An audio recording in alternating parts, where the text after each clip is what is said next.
watch Survivor, and when the show ends, you really want to talk about it with like-minded friends. It might be hard to find some, but don't you shed a tear. Check out the Purple Rock Podcast, and this is what you'll hear. John will make some dumb jokes, and he likes to yell and curse. And if they're not available, the backup hosts are so much worse. Spend the whole time being jerks, telling you you're wrong. And so we got this other jerk to sing you our theme song. It's the Purple Rock Survivor Podcast. Welcome to the Purple Rock Survivor Podcast. I am John. My co-host is Andy, and this week we are talking Survivor 48, episode, let's call it 10. So in honor of Star's raps in this episode, I just thought it would be a great, fun thing for us to do, Andy, if we just spit some hot bars later, just pure fire, give the people what they want. You know, like there's a lot of Survivor podcasts out there, but like I think people tune in to us because, you know, they want to hear guys in their 40s rapping. What Absolutely. Do you think? Yeah, I mean, I don't know that we necessarily want to do it every week, but, you know, this week it feels appropriate. So stay tuned for that later in this episode. We are going to cringe our audience to death. It's going to be full body. You'll feel it head to toe. Do we tell them that you're kidding or just let them like worry the entire time? Yeah, they're going to be like 40 minutes in like, oh God, is it about to happen? Much like they spent this episode the entire time worrying that things wouldn't go their way. Which is wild. But let's get into episode opinions. How'd you like this one? I think this one was mid. Yeah, we've avoided saying that because people got mad at us, and frankly, mid is kind of an insult in our terms. I think the show did their damnedest to try and make lemonade out of lemons, but in the end, it was an episode where, you know, it's a battle between two powerless, inconsequential people, and that's what we got. Now, on the bright side, it continues the trend of this season that I'm enjoying quite a bit of removing the person I most want to leave the show. So thumbs up to that. Yes. I think, honestly, this was about as good as you can make such a predictable episode, really. Like, I mean, it delivered entertainment.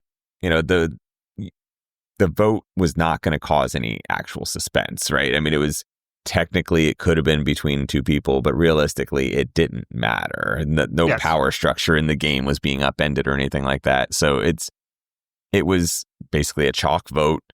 And in those cases, there's only so much they can do. And I feel like in the episode, they at least made us have fun, right? We got to see some Mitch telling a ridiculous story. We got to see them doing insane things at the challenges with their, I guess, singing-ish. And then, of course, just Star making far more cameos than she had in recent episodes. So I thought, you know, again, for the type of episode that it was destined to be, I think they did a great job with it. Yeah, but that actually gets to a point is that I agree that they did a lot to gin up potential interest and all of that. But I also feel like they gave the game away in that, what do we get at the beginning of the episode? So much more Star than we've been getting at all, which is like, okay, I think I know what's happening here. And then, you know, the counter maneuver, the thing that they're either trying to get a group of fans to be like, oh no, worried, or, oh yes, it's happening, is like, we're going after Joe. As long as he doesn't win immunity, it's like, okay, well, I think I know what's happening here. Yeah. Also, there were other signs too, where like Mitch is like, yeah, I would never work with Star. You know, there was some tells prior, and yeah, it was not ever going to go that way. But you know, saying that, it feels like both on our site and reports I've been getting from other sites. Plus, I do a little searching on social media before the podcast. Not really because I want opinions. In fact, I generally do not. But I'm trying to find pictures because I don't have screen capture technology. I do actually. I have print screen type stuff. But the the way you can watch Survivor online in my country, they block the screen capturing. So, so yeah, I'm exposed to these other, and it feels like a lot of people, despite how painfully obvious it was for me what was going down pretty early, that Joe's winning immunity and Star is going home, a lot of people bought really heavily into the idea that this was going to be the move against the strong four, and thus are incredibly angry and disappointed when that didn't happen. And did you think while watching it, like, oh man, they really need to take this shot. Mitch should be flipping. He should be good. Whether he likes Star or not, he should be going along with this plan. Yeah, so it's complicated. I know I'm the guy who all throughout Ghost Island, well, I guess, probably the second half of Ghost Island, I'm like, oh God, what are these people doing? Well, don't they know what's happening? Like, they're just handing the game. And frankly, I was yelling that into the void of a bunch of people that were pretty angry to hear it from me. And at the end of the finale, I had to be like, ah, shit, he was right. In 45, I was like, they're never going to turn on these people. And early, like, I'm not into this season. So, you would think that I'd be like, yes, no, they have to turn. But no, I actually don't think Mitch would have been. I don't think it was, at least it's not a clear choice. Now, what's difficult here is that I don't believe Mitch is going to win this season. So it's like, oh, maybe I would feel differently if he had done something here. But like we talked about it last week, this is just not the best place with the right people to be doing this move. What do you think? I think if Mitch had won immunity, then maybe that's the time to flip. Because at that point, like, going to rocks is not a risk for him personally. And the odds are greater on his side because there are just fewer people that are drawing rocks. So they can't flip on him. Right. Because that's obviously a problem here. Yes. We're asking him to trust people who are actively working against him yesterday. I do want, like, people, it's great. That's the power of television, right? That are like, why we got to talk about old stuff? It's like he woke up this morning with having Star. just been voted for yesterday. Yeah. Yeah, by Star and Mary. And now you guys are all like, hey, man, you gotta risk it if you want the biscuit. And it's like, and again, sometimes that is true. I just don't actually believe that this is the last moment for some of the people that were involved. Certainly would have been the last moment for Star. But yeah, if he isn't comfortable working with those people, I get it. They don't really seem like the best people to work with. And again, as of yesterday, they were directly against you. So It is a little bit harder to, 24 hours later be like, actually, clean slate. Let's do this. I understand it. And again, we get like Mary being all like, Mitch, he's running. It's like, bitch, you were on that other side yesterday. You were the one that was propping up this big, strong alliance. And now when it's falling apart for you, you're like, we got to do this. It's like, where were you yesterday? They were even stronger yesterday. So the other thing is that, if you're Mitch, maybe you believe that you've got an in with someone or someone's in that core alliance where you're like, okay, they're going to turn on each other eventually. And I feel like I'm well positioned when they do. Fine. If that's what you believe, I don't know how true that is. But if he's actually convinced, then sure, don't bother flipping. And, again, once Joe won immunity, I guess there was no plan past that. Like, it was, all right, we're going Joe. And, I don't know if you've been watching the same season I have, but Joe has done fairly well at immunity challenges. So I feel like if I were playing, I might be like, okay, but in a scenario where Joe wins immunity, as he previously has. Yes. Not the unlikely scenario. Right. Then what are we going to do? And yeah, Joe won immunity, and they're like, well, I guess that plan's over.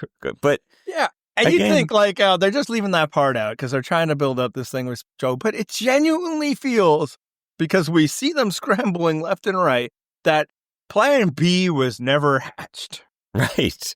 And I mean, why isn't it Eva? Like, it's got to be the fear that she'll play the idol, I guess. But like, if you're flipping on them, you're like putting 4 votes and hoping to go to rocks. Like, you're already taking a risk. So like, are you necessarily amplifying that risk in doing so? I guess slightly, but I don't get it. If you were going to make the move on Joe, why was she not the backup option? Yeah, and I'm glad you brought up the risk, because that's another reason why, like, everybody who's out there right now, it seems to be the consensus opinion online that Mitch is a big coward who should have done this. And I feel like everybody's been underselling the risk here. Right. You know, it's like, oh, you should have done it. It's like, okay, we're talking about going to rocks. Right. All for a group of 4 people who have never been aligned, right? Like, as previously stated, Mary and Star they did vote for him. Prior to that, Mary was trying to get rid of Camilla. Like, there's a lot. And I feel like Mary, in particular, when proposing this plan, Star as well, a little overconfident that the other side wouldn't go to rocks. It's like, those people are actually aligned. Exactly. And they're like, they'll never go to rocks. But us, people who actively don't like each other and barely have a relationship, nobody in this group is flipping. Like, there are reasons why you'd be like, okay, no, I get it, and it would be good to remove somebody, but sorry, I'm not ready to do all of this for y'all. Right. And I don't believe that you are for me. And do I believe that Mary would have gone to do it? Yeah, because she knows she has no other option. Mm-hmm. Star, maybe too. We'll talk about kind of that. But like Mitch still has options. Right. You know, it's not as dire for him. If he thinks that group will break apart. We are literally one day, I still want to emphasize this, yesterday, that group went from 6 to 4. So now everybody who's acting like it's an impossibility that the 4 will never turn on each other, I feel like Mitch has some evidence, recent evidence, to be like, there's another path here. Right. And so why they had no backup for Joe, I feel like maybe if you're taking out Joe, it is worth the risk. You know, and then we can not get to the Mitch about it because everybody's blaming Mitch. Camilla also decided she wasn't going for this, but we love her, so nobody's giving her any critique. And there's other reasons why, but we'll get to that. Maybe you do all this because, like, it's a shot at Joe. We got to get rid of Joe. And once we can't get rid of Joe, it's like, you know what? See you later, Mary or Star, you know? Right. Maybe that's why a plan B was never discussed. But I'm with you. These people are afraid of Eva's idol, and I don't know that they should be. Now, some of that is from what we discussed last week. I don't know if she's going to be that hard to fool. We'll get into that throughout. Sorry, I'll let you get into what you want now. Sure. Well, what's ultimately very funny, again, obviously there's hindsight, right? But like, what's very funny is they ended up splitting the vote. Like, they actually could have just straight up won if the 4 of them had voted together. Again, not saying that they would have or should have done that, but it is kind of funny that they just would have won outright. They wouldn't even had to go to rocks. I just want to check the math on that because I know that some of those people were in the minority part of the split. So let's just see. So Camilla voted Mary, and who'd Mitch vote? Mitch voted for. This is great podcast. It is. Mitch also voted for Mary. So honestly, the strong 4 just voted Star. Okay. And it's like, you guys could also, and then obviously Star voted for Mary. Of course. So honestly, the split wouldn't have helped anyway, exploiting it. Had to look at those. It still would have gone to 4-4. Yeah. But there's the other thing about, like, if it's not the time to go after Joe and you're really psyched, it actually is a great time to go after Eva, as you discussed. If she plays her idol, it actually only screws one of you. Whereas, like, 3 of you won't be in trouble for the rock anymore, right? Right. So it's worth the extra because you're already going to the risk that one of you could potentially go home if a rock is played. Well, now it's just one of you could potentially go home if an idol is played. And frankly, this is a way of getting that person, whether it's Star or Mary, to get some skin in the game, right? Mm-hmm. It's like right now they're like, yes, let's go to rocks. Let's do it. It's like, sure, that's going to save your ass if you're the vote. So, yeah, honestly, it's a really good time to go after the idol holder. But, people are really afraid of Eva. And we can get into it. But the reaction online has been kind of, largely amusing. But people are really sure because, the coward Mitch, the Laurel type Mitch, that one was rich. He's like Laurel. It's like, okay, literally the week before this, he voted out David. He hasn't been propping up the major alliance like Laurel did the entire season. you know who had been propping up the alliance? Mary. Star, who gave, we want to talk about Eva's idol. How'd she get that? Yeah. Mitch was left out of votes. He didn't vote for Bianca. He didn't vote for Charity. Like, there's other criticisms to be Mitch, but like, because one time he didn't go to the mat to save Star, he's suddenly, one of the, weakest willed competitors ever. I'm not willing to say that just yet. And again, this is not someone that he previously had some great working relationship with that he's like, just gonna mend that and go right back to it. Like, no, they'd never been tight that we have seen. So, and I mean, judging by his confessionals in this episode, I'm going to just go out on a limb and say they've never been tight, period. No.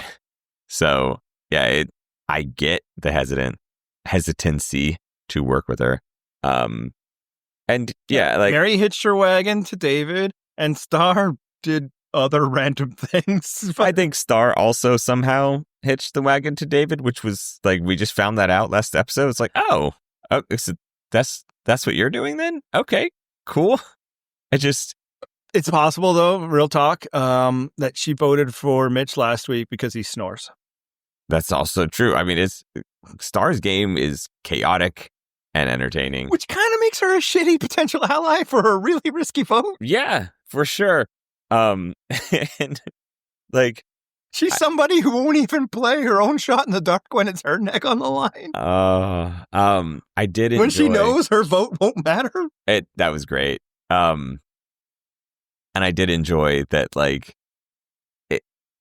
it's just Star's appearances. You never really know what you're getting. And again, if you're looking for an ally, that's, maybe not the best quality to have. Yeah. And I get if you're desperate, right? It was like, damn. But I just don't buy that it's desperation time just yet for Mitch and Camilla. And I mean, I don't. Joe in this episode said like she's his kryptonite. I think, she's probably any alliance's kryptonite because I don't feel like she's necessarily 100% on board with anybody out there. So everybody now is like, oh, that's it. Mitch ruined it for all of us. The strong four are destined to sail to victory aboard the Live Forever. And I gotta say, I don't understand that reaction. Hey, are they not watching the same show as us? Nothing can possibly go wrong, Andy. There's a woman in this alliance who has said, like, she'll not be able to tell when she's lied to. There's a guy unstoppable. There's a guy who's made it a point of pride to be seen as like honorable and honest, and thus like is not gonna betray anybody. And then there's Shaheen, who is absolutely down to betray them. Like, every indication is like, oh yeah, I'm interested. And then Kyle, who has a number one that he keeps telling us that is outside of this group. So, solid, cohesive four we've got here. I can't see any dangers ahead. It's just so amusing that, like, this is what people were like 2 weeks ago. That was like, oh God, it's just going to be the strong people teaming up forever. And then, like, last week, they literally voted one of their own out. And then this week, because they didn't do it again, or because that, disparate group of weirdos didn't come together to defeat them. And it's like, man, this is 45 all over again. It's like, is this your first time watching Survivor? Every week, it's Joe and Ava being like, man, this is going to be so easy. Where nothing could stop us now. We're clear, smooth sailing. Like, literally, they have Eva saying, I don't see how this could possibly go wrong. Right. It's great. When you see that, do you feel in the history of the show that that's typically how it goes? I mean, we are firm believers, of course, in the science of Edgic, which reads this show for all the clues of what's to come. And, I feel like that there might be some inclination among the people who watch the show that way to think that maybe that is a tell that what Eva is saying is actually not going to happen, not going to come to fruition. Yes. Forget Edgic. Have you watched any kind of storytelling ever? Right. Have you seen television shows? One thing that I don't know, I guess, a non sequitur, but the idea of this strong four, just, it was amusing to me that it feels like the exact inverse of the final four of like Pearl Islands, right? Which is possibly the most physically inept quartet that you can imagine. Like, they voted out a 90-pound cheerleader for being too athletic. Like, and I just, you know, I don't think she was a cheerleader. It was a gravedigger. Was she? Or not a gravedigger. No. She was a mortician. A mortician. That's what it was. Yes, that's it. I think they called her a cheerleader or something at some point. Maybe Fairplay did because she maybe looked like one or something. Yeah, but the point is, like, I like that Survivor can offer us both things, right? Like, it's this alliance of like four super strong people, or the exact opposite, the four weakest motherfuckers you can imagine, and it's entertaining. And strategic in both scenarios. Yeah. And I don't understand that they're like, oh, I got to root against this strong four. Like, why? First of all, they're, as we've mentioned, they're going to implode. Like, it's not, like, we've been saying this. The show has told us how. And what's happening all the time. I'm sorry, you were making a point. I've interrupted. No, you're good. Because you're saying the same thing. They're going to implode. They already have once. Like, it's not some like far out there. 7 days ago, right. We watched it happen. It's just, and people. I just love that people keep playing the hits. They were all mad that David was still around. He comes back. Oh man, that was so great. And then this week it's like, this season's awful. And it's like, yeah, I feel like everybody who's been, fretting about the strong alliance because they just cannot relate to people who like work out or athletic. It's just, we're on the internet. I get it. Have not actually kept like counting all four. They seem to just stop after Joe and Aoife. Well, look, maybe they count. She's trying to. I'll give it to you. Like he has been edited as though he wants to play a more complicated game. He said that, but he's also been shown pretty loyal to Joe. So okay. But what people seem to keep like not catching is that of that unstoppable four. This is the only time that when it's 8 that 4 people could take out this 4 is a guy who in this very episode discusses with us, the audience, no reason to lie to us, his plan to help his teammate who is not in that 4, his alliance partner, his number one ally. He calls her that himself in this very episode. He's like, okay, I'm going to help create some conditions so that she can vote out Joe. And then at the end of the episode, it's like, Joe's never going to leave. It's like, what? That 4 is unbreakable. Right. Kyle is one of those 4. That's the easy break. They've been telling us it's going to happen. Sit back and enjoy it. It'll be fun. I promise. 2 things. Number one, I don't really understand because I feel like very early on in the season, people were like, Joe, I like Joe. Like, look at him. He's, like, he's having this great moment. Like, this is, episode 1, 2, like very early on. We're like, oh, wow, Joe seems like a great guy, right? And now suddenly it's like, oh, I can't wait until they get rid of this motherfucker. Like, why? It seems like everyone seems to like Joe as a person. Like, even Kyle in this episode is like, man, I don't think I can take the shot at Joe. Like, I feel really bad. I really like the guy and blah, blah, blah. Like, I get it. I'm going to help you, ally. I can't directly participate, which is actually something that I discussed last week, which is point number 2. Like, it makes the most sense for Kyle to not be directly involved in taking out Joe. And he like explicitly said so in this episode. He's like, nah, I kind of need to not have that blood on my hands. Right. Like, yeah, he already has David and Chrissy and all Cedric, because he had formed a relationship with Cedric. Yeah. Yeah. And somehow people have read that or heard that and be like, Kyle's never going to vote out Joe. It's like, that's not what he was saying. Right. What he's saying is like, I'm going to let it happen. It's like, I don't want to be the mastermind behind it, but I want it to happen and I'm willing to try to set up conditions for it to happen. I'm just not going to cast the vote to do it. Yes. Right? Like, if you've ever seen Game of Thrones, this is some like Littlefinger shit, right? Like, it's only it might be successful. Right, like exactly. Littlefinger shit. Right. We're rooting for Kyle. So it's like, again, a little difference there too. But like, you can see it's not like Kyle does clearly like Joe, but at the same time, he's not like, there's no way I could ever let you take out Joe. Like, as you said in this episode, he's like, all right, man, I guess I'll help you out, but I won't do it myself. That's the only thing he said. I won't do it myself. Yeah. Immediately after having that conversation to Camilla being like, we're going to try and get out Joe, Kyle, like, pretty much the word bubble had just finished with their conversation. And he turns around to, Joe and them and be like, oh, yeah, Camilla's 100% committed to this 6. She's ride or die. Lying for her. Okay. Right. Then he goes to the reward challenge and, he makes his selections, of which Joe is not one, putting it out there.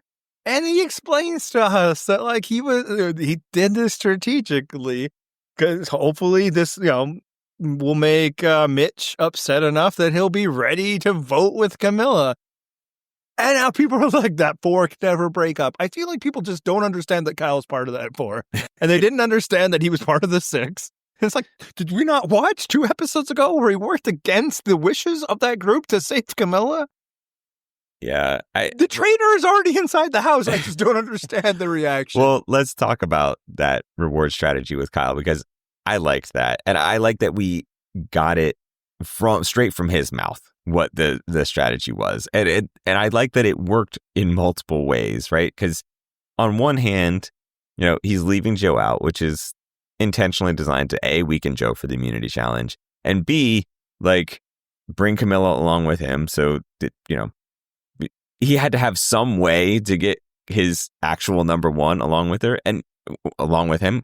He doesn't pick her first, very wisely. He's just like, oh, it's a sympathetic thing. In the same way that Joe had done with Mitch, right? Like, oh, yes. Yeah, I feel really bad. So again, it's very much setting it up in a way that's not going to make Joe think like, why did this asshole not take me? Like, instead, Joe, we see him sit there and like work through it in his head. He's like, man, I don't know, but I like that he didn't take me. And he's like, oh, he probably left me here so I can babysit these people because I'm the one he trusts the most. So like, it was amazing to watch. In psychology, they call that reframing, right? Like, Joe is sitting there like, wait a minute, this sucks. Kyle didn't pick me. And then he's like, no, actually what this means is Kyle likes me the most. And it's like the way that this worked out so perfectly for Kyle was great to watch. Yeah. And like, who wouldn't have been fooled by that?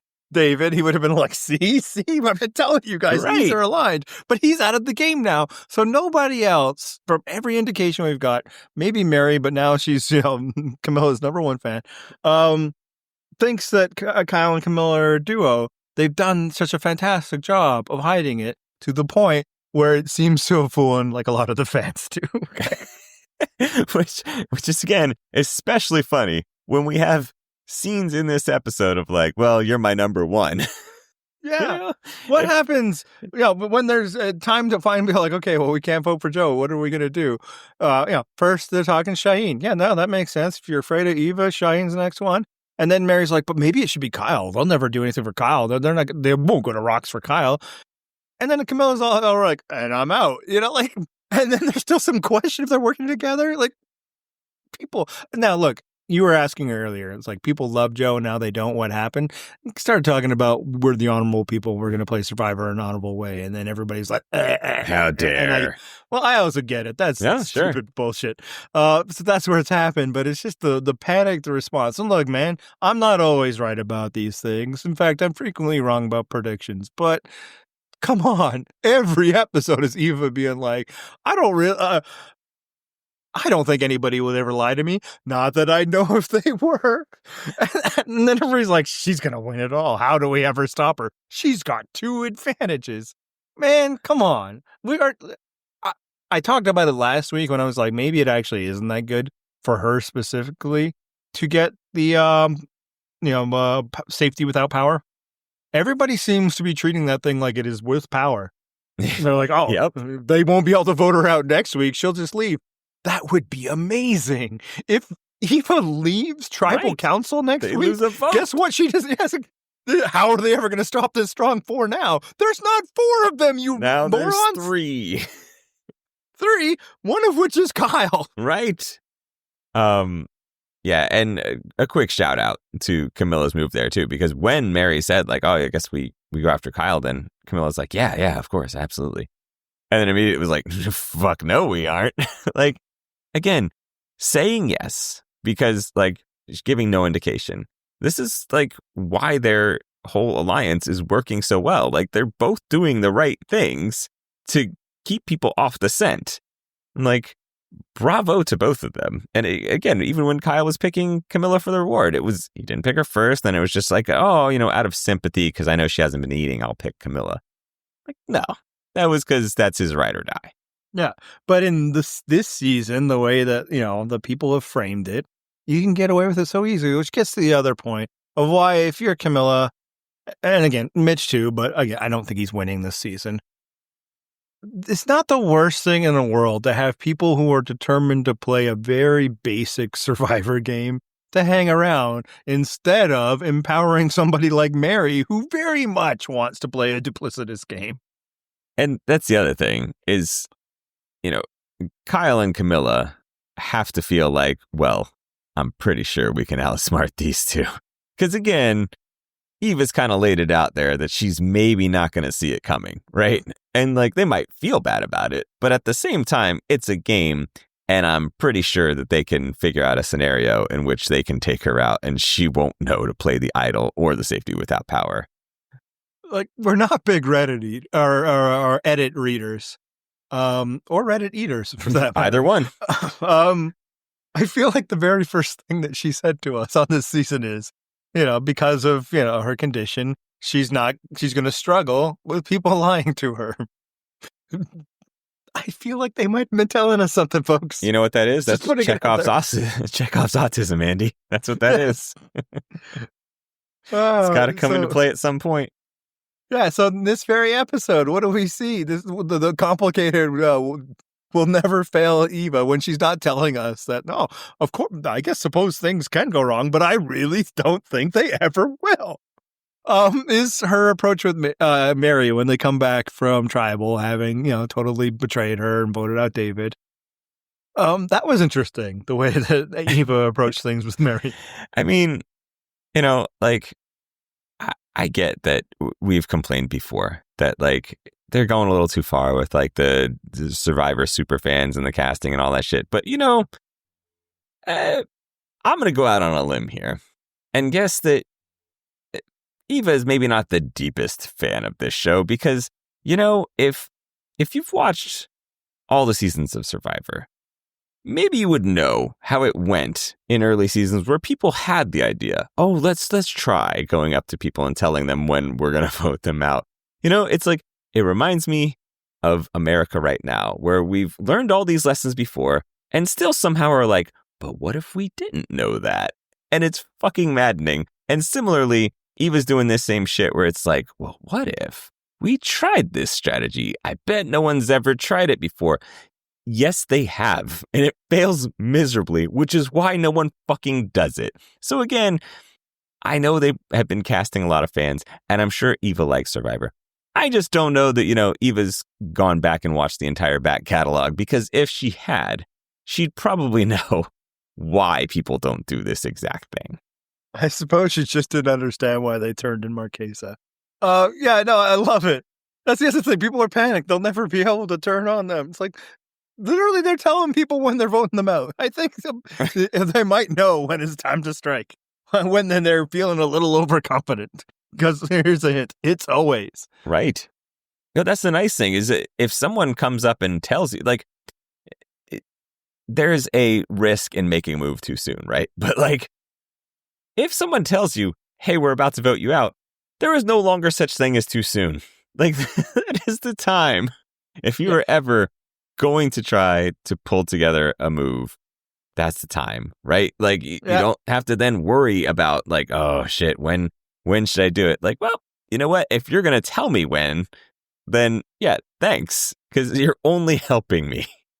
Yeah. Well, obviously Mary doesn't have a shot in the dark and all of that. No. I found, it was amusing. The other thing that was amusing is in that conversation, Mary's like, would you play your idol for me? It's what do you think's happening here, Mary? So good. One thing about Mary is she does not lack for confidence. She was a true blue ride or die member of an alliance of people who did not realize she was in it. And then now she's like, oh, okay, well, I understand that you're just trying to make amends here, but how about that idol though? You might even say there's something about Mary, Andy. Yeah. And I do like that from Eva. It's oh hell no, I'll never do that. I did appreciate that where Eva was like, oh no, just so we're clear, absolutely fucking not. It's great. Uh, The, honest and upfront approach at least makes for good television sometimes. So I did enjoy that. We have that part of the alliance. And then the other part of the alliance, also in a conversation with Mary, we see Joe, now that, being left to babysit by Kyle there, it's time for him to work on his social game. What did you think about that scene with him and Mary? I think we'd mentioned an episode or two ago that there's probably a reason that this specifically physical group was like, hey, man, let's get rid of all these social and strategic players. I think it just bore out right here, right? Like we just witnessed it in action because it was fascinating to me. It just in general is fascinating to me when people think that just because they are a certain way, so is everyone else. Like Mary is built different, Joe. She is not somehow going to take this approach of yours where you're like, I'm this honest do-gooder guy. It's nothing but loyalty and upfront Joe. That doesn't really fucking appreciate land. That. I'm going to vote for him when he votes me out. Yeah. Yeah. Now, I mean, one thing I did like about it is that everything that Joe was saying to Mary was exactly what I was saying last week on the podcast. Right. Now, whether it's still true or not, I don't know. That whether it's true that Mary was that figure, but it's certainly what everybody thought. It's like, David did that stuff because of you. It's like, that's what I said. Yes. Mm-hmm. But yeah, no. And then we get Mary. Again, I know that, I'm not a deep edit reader, but when Mary's like, I think Joe was just doing that for the jury, man. It didn't come off as like, score another one for Joe. Yeah. He's unstoppable. Yes. One might suggest that she didn't find that deeply authentic and a personal connection so much as Joe just nakedly saying these things in order to sway Mary's jury vote in the future. Now, the interesting thing about Joe is absolutely that's why he's doing it. He tells us that himself. Mm-hmm. But I also think he was being genuine and authentic. That's the way it is. I just don't know why that would work for me. Because here's the thing that I've always thought, too. Yes, it's a strategically bad idea to tell people, hey, you don't really have a shot here. Let me tell you why. The reason, of course, is there's still people with agency that can do things, right? And, it's delicious when it happens. But the other reason is kind of insulting to them, even if they don't have agency. Even if you're really sure there's nothing you could do. If you're, able to just pull them aside and be like, look, I can just tell you anything because it's not like you could do anything about it, I'd find that damn insulting. Right. Exactly. I'm still a person, Joe. Right. There's just again, these are lessons that we've learned in earlier seasons of Survivor. And I just feel like people should have just absorbed them, right? We don't have to relearn these concepts. First principles have been established here. Yeah. Let's not rewind the clock. I kind of like it. Other people are not vibing with this, and that's fine. Everybody's allowed to have different opinions, no matter how much I might come after them for them. It's fine. But I kind of like that somebody's like, and David obviously was the most about this. And I'm clear. I'm not like that. I was a fan of him. But they're like, no, we're going to make it this other way. Because it's like, man, you may want it to be one way. But despite their best efforts, it's that other way. Yep. And it's kind of fun. It'll be fun to see because I am very confident that that's the way it's going to go down. Because, everybody again, sky is falling, woe is me. These four, of which we're not going to stop to think about with Kyle, where Kyle is on this, are going to go to the end, and then nobody can beat Joe or Eva in the finals. Do you buy that this jury is pro Joe and Eva? So one thing, I think Eva in the final three would get votes from Joe, David, and possibly Star. That's already too many votes to where I would be like, oh, fuck, I need to get Eva out of here, right? And I think Joe similarly gets the votes of David and Eva, and is just generally pretty well liked. So, if he were able to make it to the final three, he's pulling votes. So would Eva. And so, yeah, I mean, will they necessarily favor him? Probably not in total. But there's enough votes that would go to them that I'd be like, oh, shit, I don't think I want them in that final three with me. Yeah, I want to say they could absolutely get votes. I'm not saying they couldn't. I'm not so sure about your count there, though. Like, does David look like a person that's particularly happy with Joe and Eva right now? Maybe he's not happy with anybody. But, if anybody is going to be like, you said you'd play with honor and you didn't, like, it's David, right? But that said, like, he's got no one that he's going to like and support. I guess maybe theoretically Mary, but I'm assuming Mary's not going to make it. Sure, but did Camilla really betray him? He was never with Camilla. Like, Joe betrayed him. Eva betrayed him. Shaheen, he never really, felt like he was with anymore. Like, I just feel like, and this is another one of the dangers that we've learned through the history of the show, is when you want to sit here and say that you've played the honorable game, and then you still are playing Survivor and thus need to vote people out, there can be a greater reckoning. It's one of the reasons why, moms can't ever win, because they're just not allowed in the jury's mind to play Survivor. Well, right? It's often why, like the sweet players get destroyed by juries at the end, right? I think one thing, though, that you're leaving out, and if you're trying to gauge where David's vote would go, is that, people like Camilla, they're those sneaky, puzzling strategist types. Oh, sure. I would think going in, David would not want to vote for somebody like that, but he also feels like somebody who would be voting against something more than maybe for something, because that's a very old school Survivor type thing that you don't get as much now. And then, so like, I feel like everybody is kind of just thinking that this jury is going to be full of Joes and Evas. And it's like, if that's true, they're not the ones being voted for. But yeah, I feel like a lot of the other people, the people that have been left out of this strong alliance through the entire game, might not be as excited by the way that they'll be talking about how their games were superior than theirs. Right? If Camilla was on that jury, do you think she's excited about what's going down? Chrissy, all she did was rant about these people this way. So look, am I saying that they're dead in the water? Absolutely not. But like this whole, you got to make a move now because they're unstoppable and beatable. It's like, I just don't buy it. I think they could be stopped in all the ways we previously discussed. I also don't think it's the end of the world if good players go to the finals against them. I think there is a chance that they take heat in the finals more than they take praise.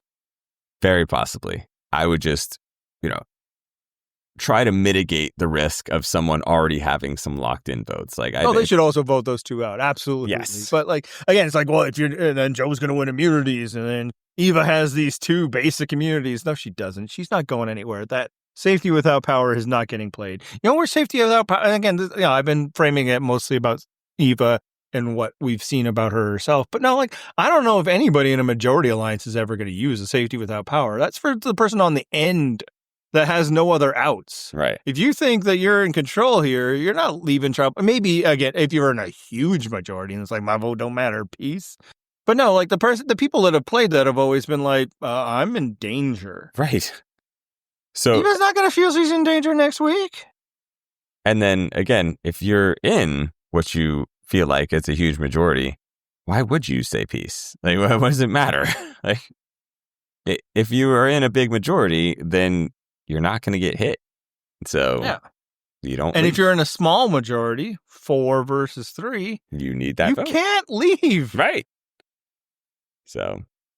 And then, if she, and then of course, if she's like, oh no, it's 6 versus 1, and she does leave, well, that's amazing. Or all the people that are upset about it, this is you're in. This is what you were hoping for. If Eva says, oh, actually, it doesn't matter, so I'll see you guys back at camp. Live tribal time, baby. It's like, okay, so we're voting out Joe, right? Yep. Kyle just sit up and say it.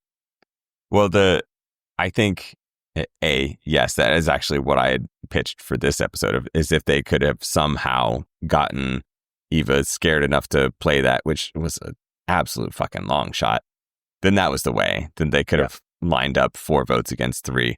But again, that was always going to be just the weirdest, like, grouping of 4 votes.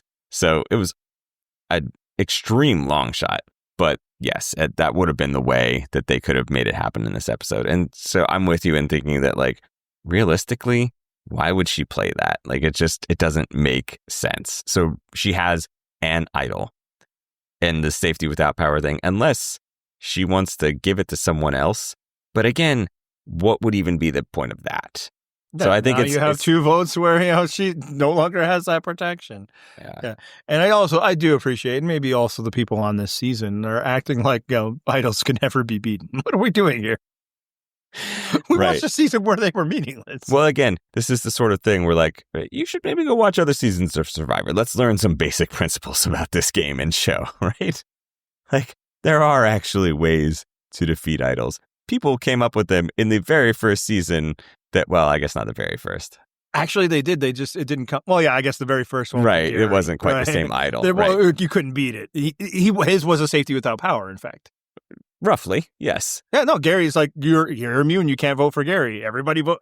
He stayed, right, and he was able to vote, but it wasn't like, haha, gotcha. Yeah, and then the next one was Panama. They didn't show it because they never actually voted for Terry, but apparently they're all like, so split the vote then? Yeah, right. Yeah. Like everybody wants to give the credit to Cowboy, and he was the first person to talk about it on the show, but it's just not that hard to figure out. Right, exactly. Oh, we have this thing that cancels out votes. Well, what if we put enough votes that it doesn't matter? Yep. And the way I could prove that is in Fiji, the very next season, they also split votes, and those people had not watched Cook Islands. So right. Also, those people were generally just not They had great. Not watched Survivor. Yeah, right. They're just generally not good Survivor players, period. But they genuinely did not have the opportunity to watch Cook Islands. So, sorry. They did understand math. Yeah. So, and very simple math. Counting, in fact. So, let's briefly discuss Star, who we lost this week. I thought this was a very fun farewell episode for her. What did you think? I'm glad she's gone. Okay. No, certainly some fun parts. I guess she's now won the title by not tripping over the bar of greatest Survivor rapper of all time. Yeah, probably. Yeah, sure. Yeah. Do you think sidebar when Joe's like, "Hey, I'm ready to rap whenever people want to," because he does that old man talk about rap. Do you think Star was like, "Finally, we're going to get into a cipher"? Yeah.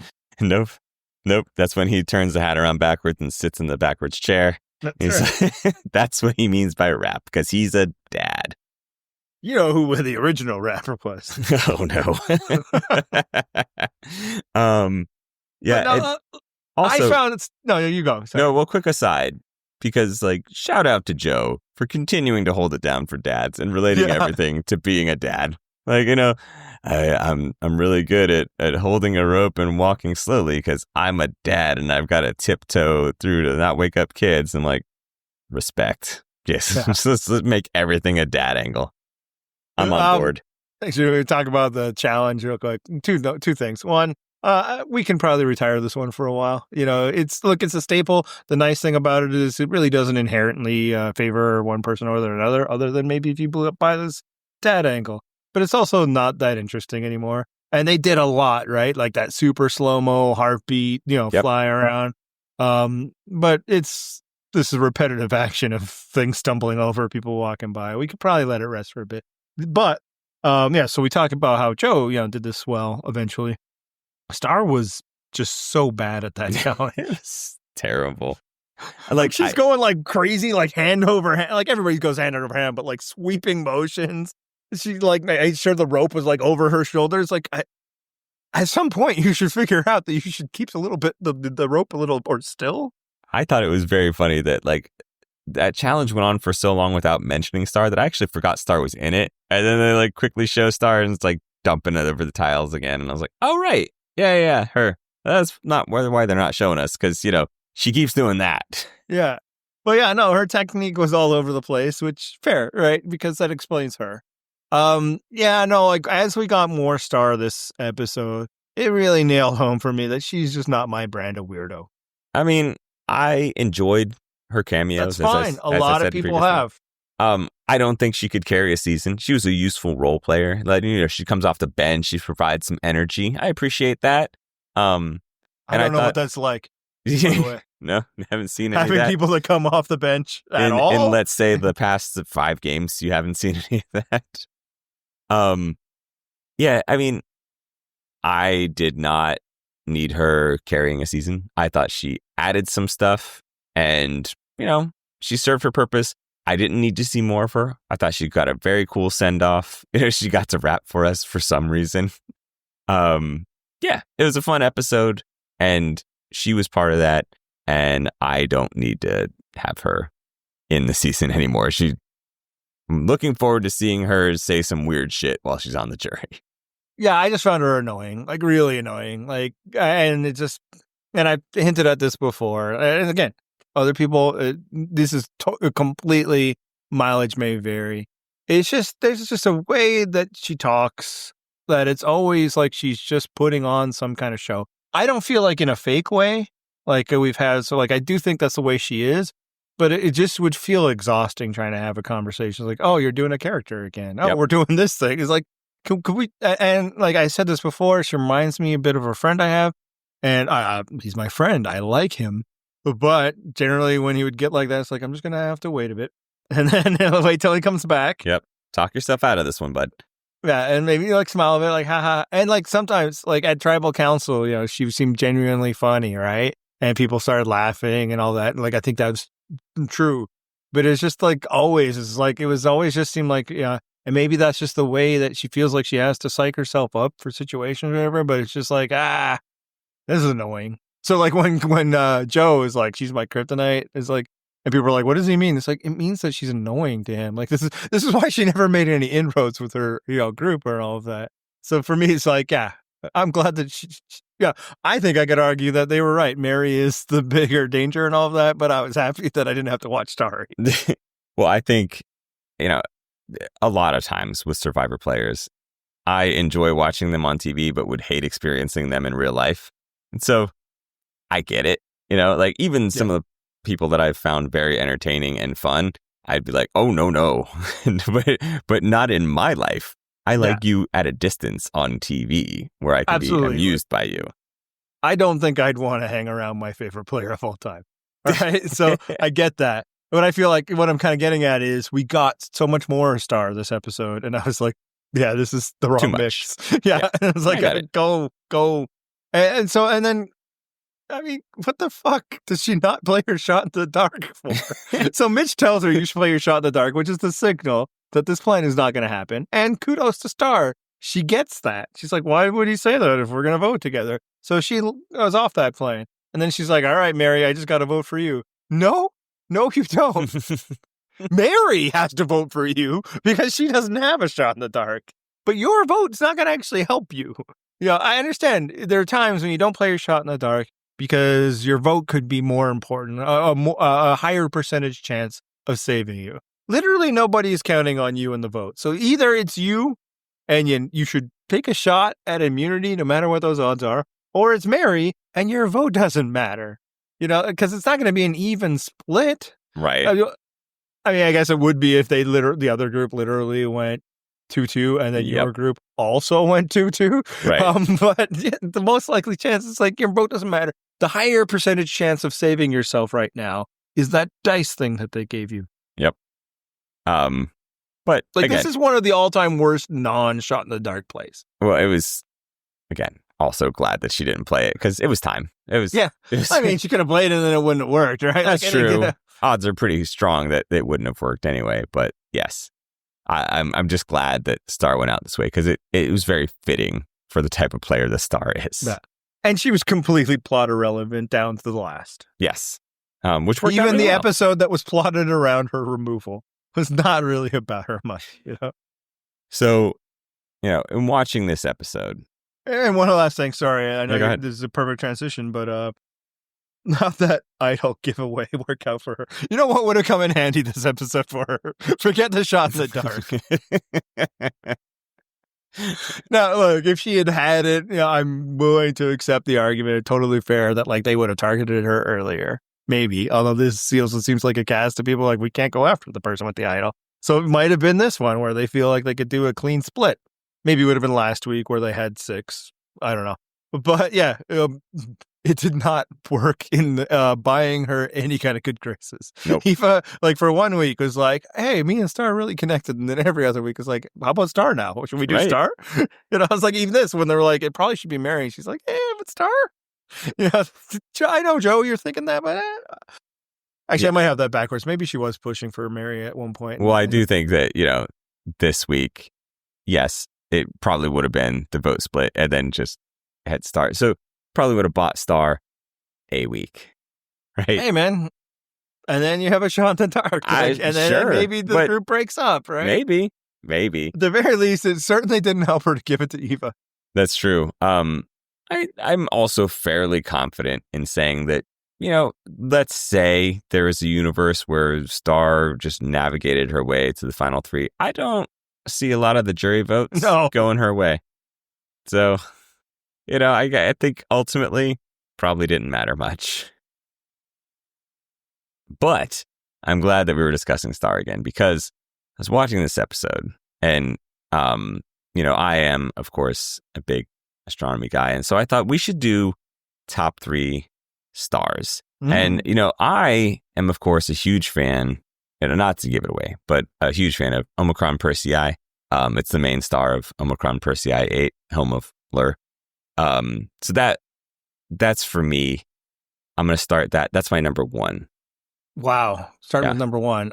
Is Alpha Centauri a star or the name of something in like the last Starfighter? I can't remember. ¿Por qué no los dos, Andy? I've out and said that, this list might be a little harder for you because I don't know that you are on the same level of astronomy nerd that I am. I'm a fan of Sol. That's a star, right? That's a pretty solid one. I mean, it's done a lot more for me than probably any other stars that I've seen. Honestly, I feel like it's punished you more. Also true. It is the sworn enemy of us whites. Anyway, let's instead do top 3 songs about stars. And I will allow you to go first because I am a gracious host. Yeah. So a few things. I imagine a lot of these songs aren't actually about the, celestial bodies. We're well aware that star is a homonym. Make it what you want to make it, folks. We absolutely will too.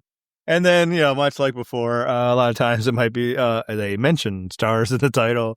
I'm not judging them 100% on their starriness.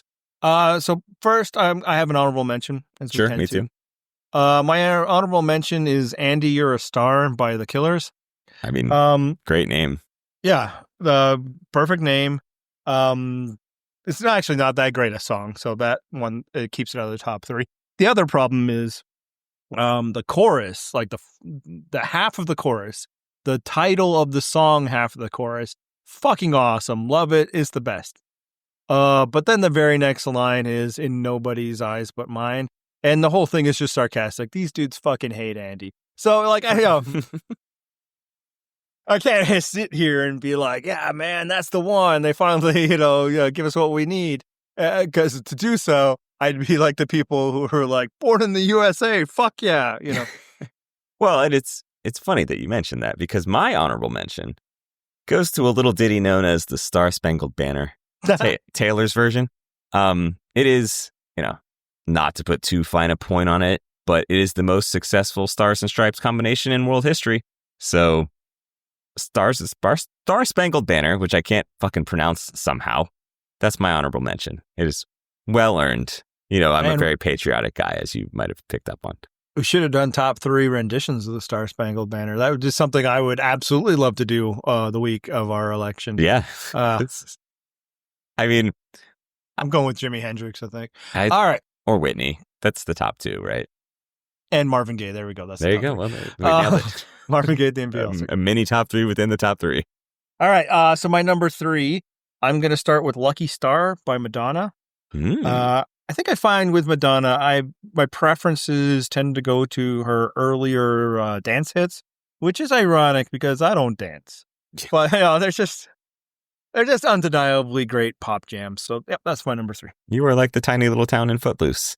You don't dance. So I'm not opposed to the idea. It's just I've never been on a dance floor being like, yeah, man, I'm having a fun time. I'm just losing myself to the music. I'm not at all conscious about, self-conscious about what my body's doing here. Yeah. And it's not at all that, for one, of course, obviously I'm on the 2s and 4s instead of the 1s and 3s, but also yes, this repetitive motion I'm doing is so fucking joyous. I do try to avoid the white man overbite, but I can no promises, folks. So my number 3 is "Stellar" by Incubus, which is theoretically about space. The lyrics seem to suggest otherwise, but it's star related. Mm-hmm. So I'm going to go Stellar by Incubus as my number 3. All right. For my number 2, somebody once told me that this Kendrick Lamar song, All the Stars, is actually the original, Drake hit piece. So it's featuring SZA. It's from the Black Panther soundtrack. Just because, he, in his opening verse, he's talking about like, motherfucker, I don't even like you. I don't even want your congratulations. And people are like, oh, this came after like, he went to number 1 and Drake. And so that's kind of interesting. Ultimately, I don't think that the track needs to be the proto Drake diss verse for it to be a great song. That might even cheapen it a bit. But I wanted to do that gimmick with that somebody. So, yeah, number 2 is All the Stars. Funny you say that because that is also my number 2. So I guess I'm just going to go ahead and skip to my number 1 then and take the turn back from you. Number 1, the theme from Star Wars. Because it's a fucking banger, man. Like, it's not a word to it, but like you hear those first notes and you're like, oh shit, yeah, this is good. Like John Williams he's on it. The man knows how to score a fucking movie soundtrack, and that is one of his masterpieces. So for the young people out there, which I don't know, is I think only half our audience. I feel like we're right in the middle, and like half our audience seems to be like much older than us, and then the other half so much younger. When the prequels came out, and you guys were children, and now they're like your movies or whatever, but I was a full like teen, maybe adult. But I think there was a 1 in front of my name, a number, not my name. Never my name. 1 Andy. People, and this is ridiculous. This is spot of time. This is the way it was. Would line up.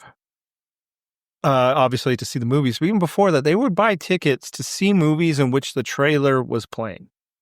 I think there was like a movie called like Flight Commander or something starring Freddie Prinze, and it like literally like was near the top of the box office one week just because people were buying tickets just to see the trailer. And I think one of the reasons is it's obviously it'd been forever since there was a new movie, is when that trailer hits, you get that song and your whole body for like, if you're of a certain generation, which frankly, if you're old enough at that part, if you're not a child, you're of that generation, right? Because of monoculture and all of that, everything just turns to like, pins and needles. It's like, bah, the horns hit and you're like, to the point where like, it took years for people to admit that those movies are trash. Well, not for everybody. Some people came out and were like, what the fuck was that? But like some people really like, okay, no, it'll be good. I'm going to get to the next one. Yeah, I think I'm not enough of a deep Star Wars fan to have been like, nor am I, but you hear those hits and I'm like, yeah, man, I'm in for this. Oh, no, absolutely. The song, for sure. I'm just saying I did not walk out of that theater and think like, yeah, that was really good. I was just like, oh, I mean, yeah, not for me, but also I was never enough of a Star Wars like geek to be like, oh my God, I'm so excited. Just like, I'll go watch that. Back when I used to watch movies. Yeah, no, like, my sister's the Star Wars fan of our family. I was similarly like, yeah, that was fun. Thanks for taking me. I think we went like midnight the night it came out. Like they were all so psyched, and I'm like, that was certainly a movie. Yep. So that is not my number 1. Kind of like you, I was thinking, space stars, is that all that? And I'll say like David Bowie has like 3 different options. We're talking space, or like talking about like aliens type figures, or rock stars that like presenting themselves as aliens. And ultimately I decided none of them were actually about stars. So I didn't go with any David Bowie songs. I think if I did, I probably would have gone with Starman. But I decided, that's about the man, not about the star. So instead, my number 1 shares the name of a David Bowie album. That's Black Star by Radiohead.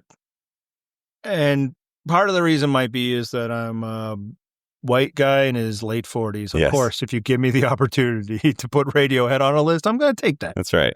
And tell me that you own it on vinyl, Andy. Of course I own it on vinyl, There we go. John. That's what I needed to hear. Real. I mean, and it is the band some more. Digital is probably the right medium for a lot of later period Radiohead, but I have all of their albums on vinyl because I'm a fucking cliche. As you should. Yes. All right. So I feel like we're going to get some good answers on this one because, even we got some very varied genres and answers on this, although we fucking matched exactly on our number 2. I didn't think it would be this one this time. You know, usually I could be like, I know which one it's going to be. But Yep. Yeah, not in this case. Sometimes we surprise each other, Andy, even after a fucking decade of doing this. That's how we keep the relationship fresh. That's right.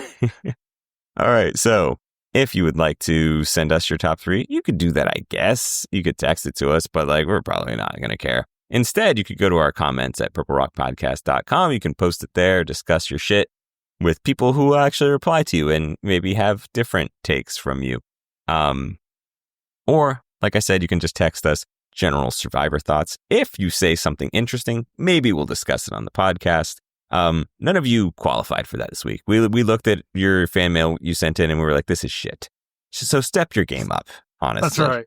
So if you got something to say it better this week. And then maybe next week we will discuss it on the podcast. Until then, Andy, what should we do? We can bask in the glory of Donald Trump ruining an election for conservatives in Canada.